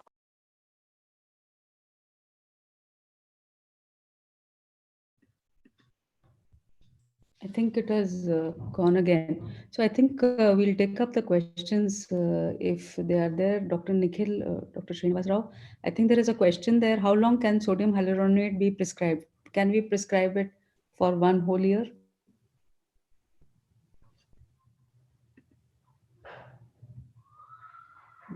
Bhaskar can answer that. Yeah, I mean, it depends on the indication for which you are giving it. If it's for a patient with a dry eye, you know that he's going to be continuing the medication for a reasonable period of time. If it is a post-surgery a patient like a post-PRK or a post-LASIK state that you're giving it, then you're probably looking at about 4 months to 6 months of the use of the medication. So that just as a corollary to that question, maybe I can ask Nikhil. So hyaluronate, are you looking at it, Nikhil, as a tear substitute for routine use, or are you using it as a therapeutic agent for very specific indications, or is it like a generic tear substitute that you would use as a first line, or do you have only specific indications how would you categorize it? Maybe Nikhil can answer that because he was talking about the other conditions as well. Are you there, Nikhil? Yeah, so basically when we use tear substitutes as say, let's say placebo, or when you have computer vision syndrome, or you're just using it in those situations, probably I would use the other polymers which are available in the market most often. However, when we have a patient either with established dry eye, or we have, as I said, some of these ocular surface pathology, I would definitely try to use and see how the patient is doing with sodium hyaluronate. So I wouldn't say that we should use it in all the cases, but definitely in cases where there is epithelial problem, or there is a established dry eye or ocular surface disease, I think it may have a good role. We should try using it and see how the patient responds. Thank you. Dr. King, can I ask you about the importance of corneal regeneration, the concept itself in dry eye disease? I know you did talk about it in your talk in the context of refractive surgery, But if you're talking about a standard dry eye disease, non-surgical patient, how important is the concept of corneal regeneration? And it's something new that we are hearing about today. So for the general ophthalmologist, how does he go about looking for evidence of damage, and how does he go about repairing it? If I Thank can you ask you for to your address that. question. Yes, yeah. Hyaluronic acid has a property of epithelial healing.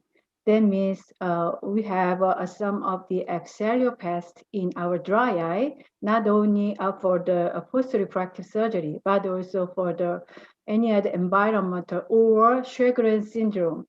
Uh, in case we have a epsilopathy, and we can choose the hyaluronan because it has a clearly effect on the epsilon healing. So usually my first choice is the hyaluronan for those punctate keratopathy with Sjögren's syndrome or post-refractive surgery, and the other dry eye with epitheliopathy. But without epitheliopathy, and then I choose another drug. Yes. Thank you. I think that is an extension of what Nikhil also said. Thank you. Thank you. There's another question which says that does sodium hyaluronate have any role in treatment of recurrent corneal erosions? So, Nikhil, would you like to answer this? Yeah, I think We can't hear you. Can't hear. Now we can. Now we can. All patients with recurrent corneal are prescribed lubricants. So when they have a very minor episode, which basically just causes a slough of a few cells, and they can have something which leads to an abrasion, which can require 2 or 3 days of erosion happening. All patients typically treat them with lubricants and bedtime ointments, or whenever they sleep, we give them ointment so that there is ocular surface, in addition to using other medications which might heal the basement membrane hemidesmosomes. One could use sometimes mild steroids or MMP inhibitors like oral doxycycline. Mainstay of treatment not only to give symptom relief, but also to prevent the getting dry and therefore getting easily eroded off. We know that sodium hyaluronate has a property by which it sort of sticks to the ocular surface, maybe because of the CD44 receptor, and it sort of stays longer on the ocular surface because of this property, and because of the coiling or the chain nature of the molecule. And therefore, if it stays longer on the corneal epithelial surface, probably it might give them more comfort. That was my thinking. So we need a drug which stays longer, which coats the surface, probably maybe better. Anyway, we have to give some or the other lubricant in these patients. So probably I thought this might be a good reason to try and see how the patient does feel. I think this question is for Dr. Srinivas Rao, and I think you did highlight on all these things. But Dr. Mohan Raj wants to know what are the indications for how do you decide HPMC or CMC or sodium hyaluronate or glycerine? So many tiers are available. I think it is one of the toughest questions for anyone to answer. So you did allude to it, and if you can just emphasize that. Basically, the thing is that when we talk about the tear disturbance, we try and decide what component of the tear film is at fault in that particular eye. If you look at it, the tears themselves have a mucin base. You have the membrane-associated mucins, and then the soluble mucins that span the tear film. Then you have the aqueous component, which is the bulk of the tear film, and then you have a lipid layer on the top. So depending on which element you think is most affected, you would want to choose a tear system that tries to replace that. So if you have a mucin deficiency, because in India at the moment we don't have secretagogues that try and improve the mucin secretion like diclofosol or even rebamipide, which was there, which doesn't seem to be available now, you may want to try and use something that mimics the mucin on the surface. So if you have a system which is HP-Guar based, which tries to has a mucomimetic kind of property, you can use that. Hyaluronate also does that to some extent. It has some ability to coat and retain itself on the surface, like Nikhil just mentioned. If it's basically an aqueous tear problem, then you'd like to use one of the more common polymers. You can use a CMC-based system or something like that, because it tries to replace the aqueous there. Whether you use a 0.5% or 1% will obviously depend upon the severity. The 1% tends to be more blurry in terms of vision, but stays longer. So you try and use it for the more severe kinds. Again, we don't have an oil-based system at the moment in India. We don't have an Endura-like product where you have a little bit of oil that supplements the oil deficiency.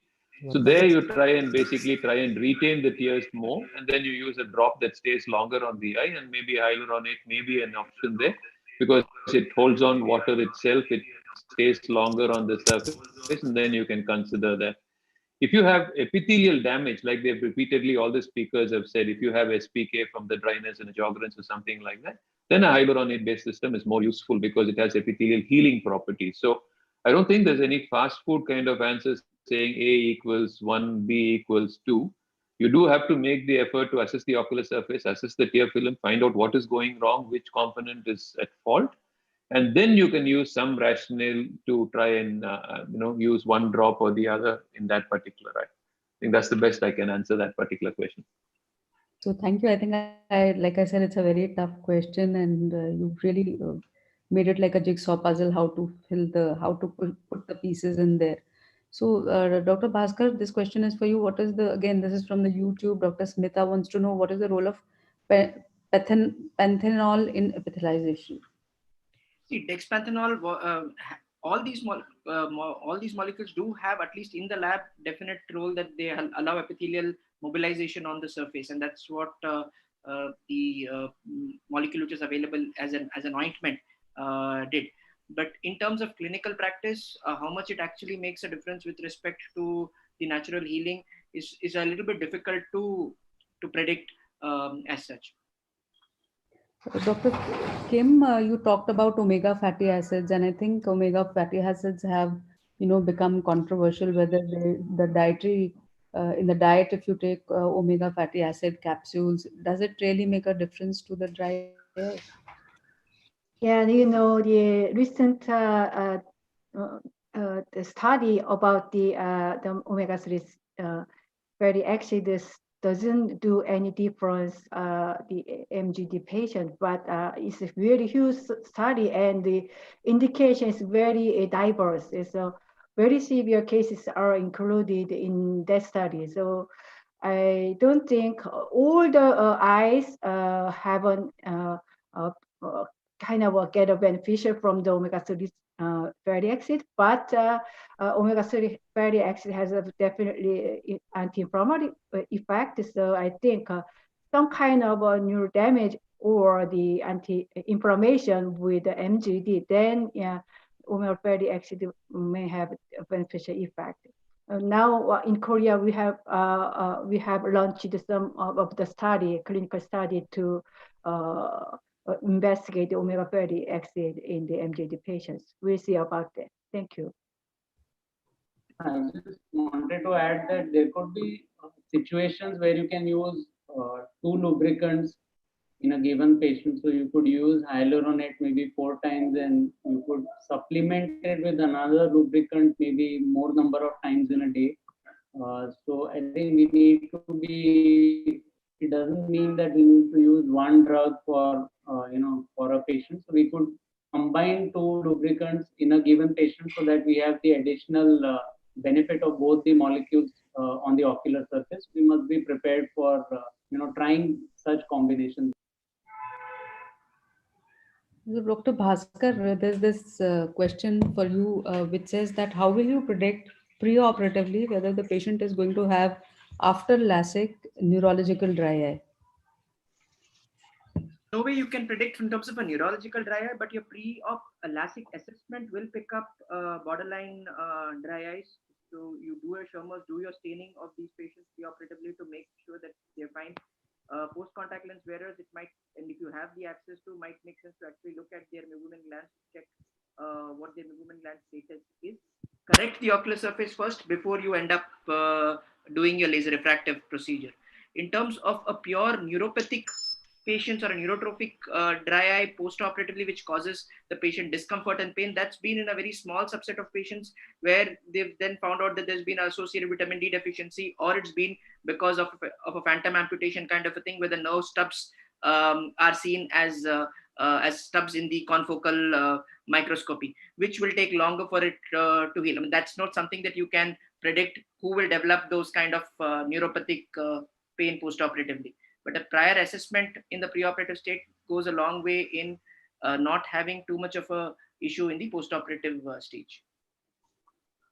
So I think these were the questions that we had for dry eye. If there are any questions, Dr. Srinivas Rao, if you would want to, No, I unfortunately, think that's we pretty don't much have covered most. yeah, diclofosol is not available. That is the only thing.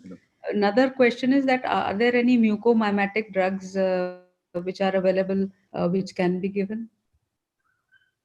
It is not available here, right? I mean, Repipamide was available for some time, but most patients felt a little bit of burning and stinging. But I'm not sure if it's available right now. No, I think both the brands are not freely available, at least down in South India where we live. So I don't know about the North. Yeah, no, They're off the market now. they are not available. So, Dr. Ajay Dave, if your presentation is ready, we can share screen, please.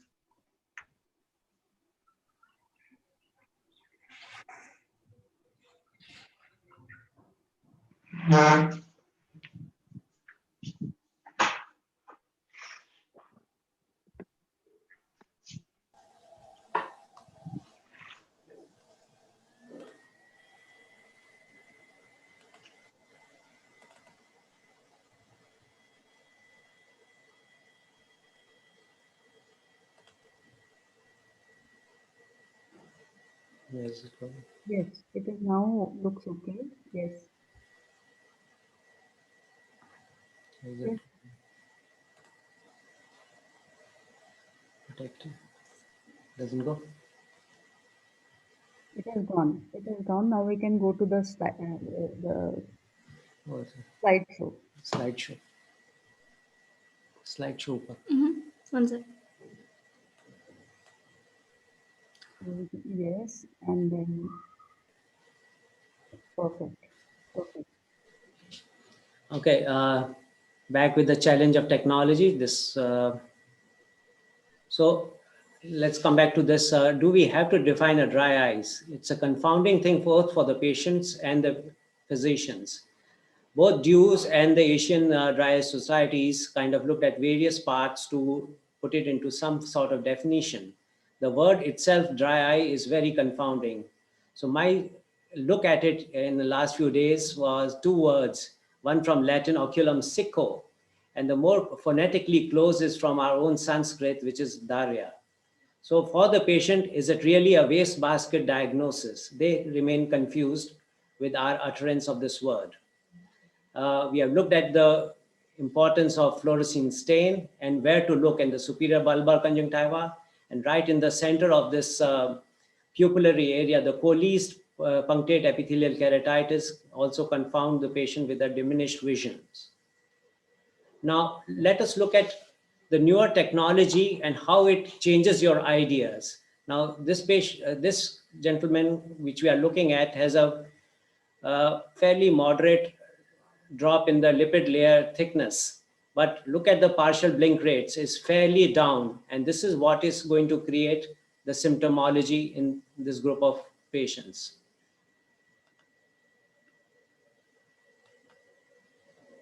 Okay, so the incomplete blink on a rapid shots of the same, you see the two lids are not touching each other. Let us look at an extremely slow blink rate with a very healthy tear film. The meibomian gland population looks good. The average thickness is also in a fair zone. But look at the blink rates in 20 seconds, practically 0 in one eye and about 2. And both of these are also incomplete. So look at a meibomian gland disorder patient with a chalky white interferometry, extremely low lipid layer thickness, and the blink rates are nearly 100% partial. So which means if the lids are not efficiently moving, whatever the quality of your tear film is going to leave it dry. And the same patient, when you look at in a rapid sequence photography, then this is where the newer technology help you understand and change your ideas of what you're looking at. A contact lens user who's symptomatically dry, when you look at the lipid layer thickness, absolutely low. And this technology gives you something incredible in the amount of nanometers of lipid layer thickness. The partial blinks again are extremely high and a fairly good blink rate over here. So this patient is going to be doubly dry because of the presence of contact lens inside and a low blink rate.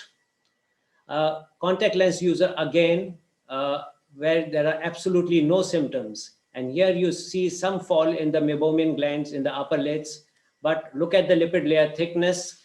They are fairly low. The blink rate again is definitely on the very low side, and the partial blink, of course, are absolutely near 100%.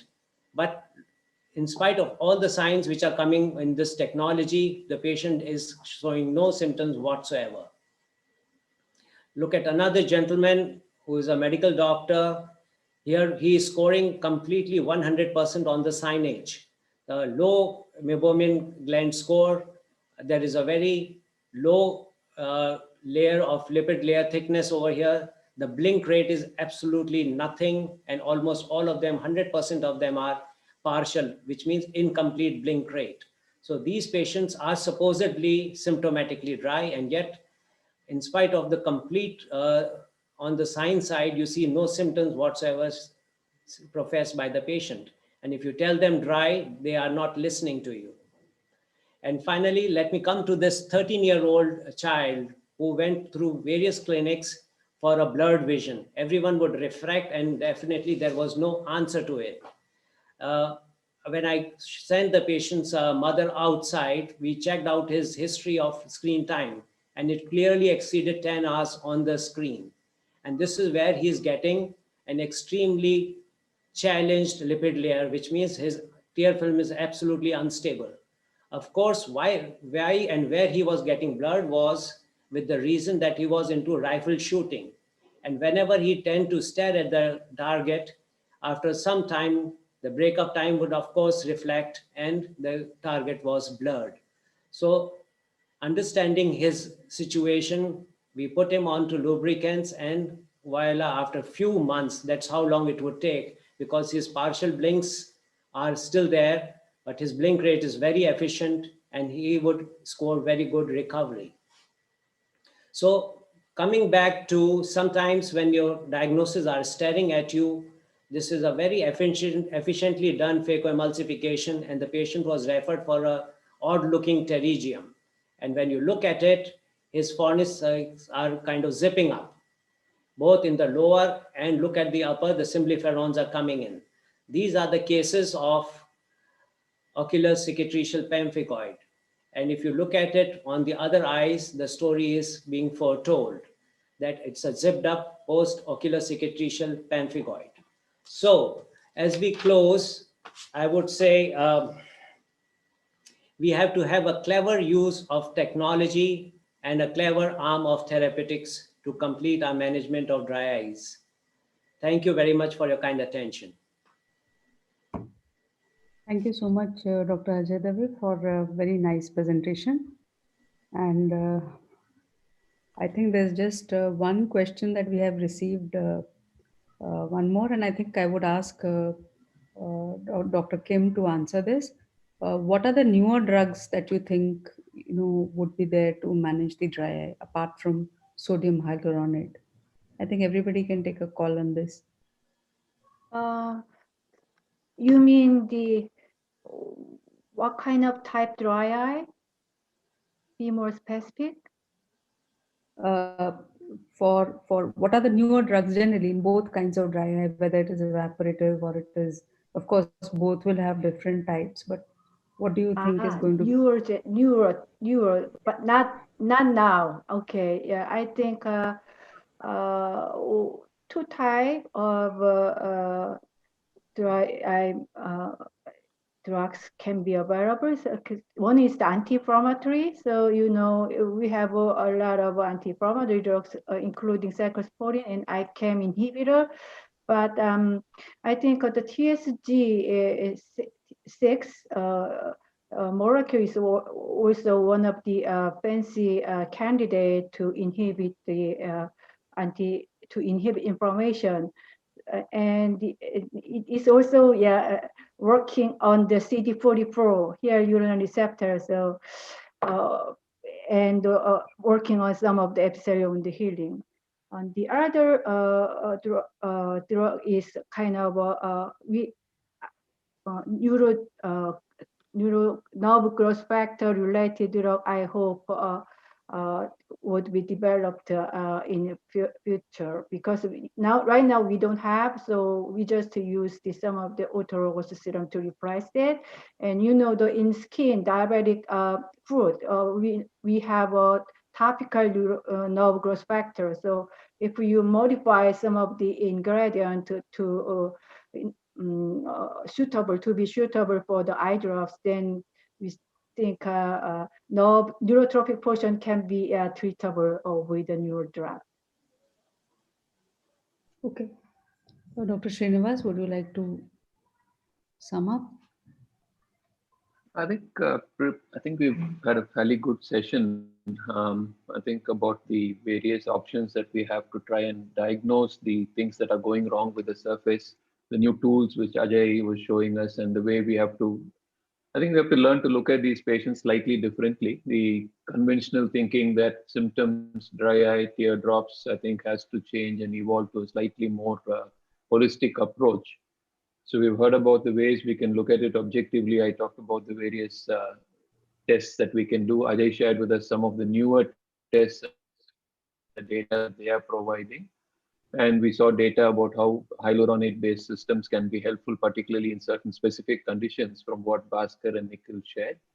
And from Dr. Key's talk, we understood about the importance of the neuro part of it, the damage that we're creating to the surface, the contour changes that we're creating with LASIK, and the various options that we have and how each of them is different, PRK, the LASIK, and the SMILE, and how we can adapt to that depending on the situation that the patient presents to us with. And then, of course, the various treatment challenges that we're trying to deal with. So I think all in all, as far as the corneal regeneration concept, which is what this particular symposium was intended to address, I think we've had a good session. I think the importance of the corneal staining, which is a very cheap, very simple, inexpensive test that we can do before we go on to all these other sophisticated options, which cost a lot capitally to purchase, and then each time when we do it. The staining, I think, is very important, because ultimately, no matter what all we've been talking about, it reflects finally in ocular surface damage, and that is what we're trying to treat. So I think the importance of staining we should re-emphasize, particularly in India, where access to these sophisticated devices is sometimes hard to avail. So if more people can stain and look at the staining in a more critical manner and look at the area, the extent, and so on, I think we will be one step better off in managing these difficult patients. So I think there is a feedback form which has been generated, and survey link on the Facebook as well as the AIOS platform. So please do submit your feedback on that survey link. And I think with this, we would wind up the session, and we would like to thank all the speakers who were here, who spared their valuable time. Dr. Kim, Dr. Ajay Dave, Dr. Bhaskar, and Dr. Nikhil Gokhale, as well as all the people who are watching it on YouTube, Facebook, as well as on the platform. And we hope we've been able to answer all the questions, and would like to thank my co-moderator, Dr. Srinivas Rao, and Santan for organizing this webinar, and also the audio-visual team, which is at the back, Mr. Kripal Rana and Mr. Sunil, for organizing this. So thank you, everyone, and see you again on another webinar. Thank you. Thank you. Thank you. Bye-bye. Have a Bye. good Sunday, everybody.